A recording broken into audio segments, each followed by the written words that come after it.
One of the biggest public health and safety issues that we have right now with our children, our teens, and young adults are e-cigarettes, otherwise known as vaping. Now, why is this such an issue? Well, first you have to really think, one, it contains nicotine. It's a highly addictive drug. It can affect brain development of children all the way and teens that can last until their mid-20s. This is a pretty big issue because what you're doing is possibly creating future smokers. And if you're creating future smokers, that means they're going to upgrade to actual cigarettes. And that can cause cancer, lung damage, and actually a very expensive habit. It makes your breath smell, your fingers gross. So what these companies have done now is market vaping as something that's more safe. And quite frankly, as studies are being shown or coming out more, is that there's actual long-term lung side effects from it.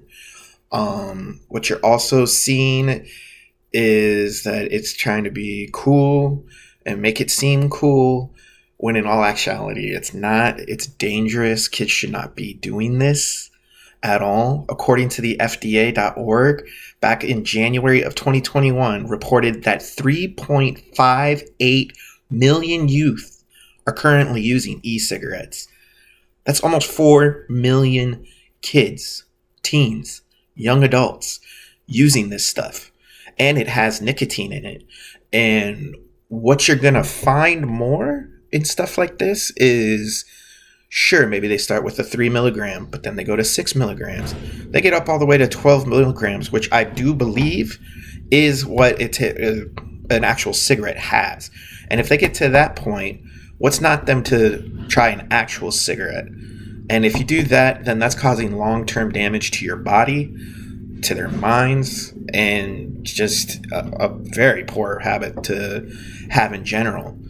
So what's the best way of preventing kids at this time from actually doing it is education. We have to educate our kids, our teens, our young adults of what they're putting in their body and how this isn't safe for them to be doing.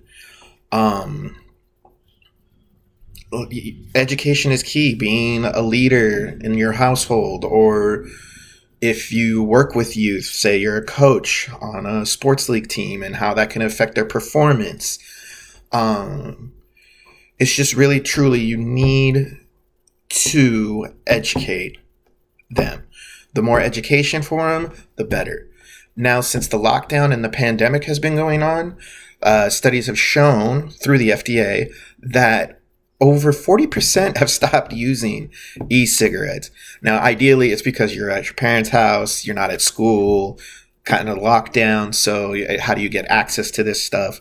But at that time, you can also teach them, if you know they've been using it, how they feel. Do they feel better?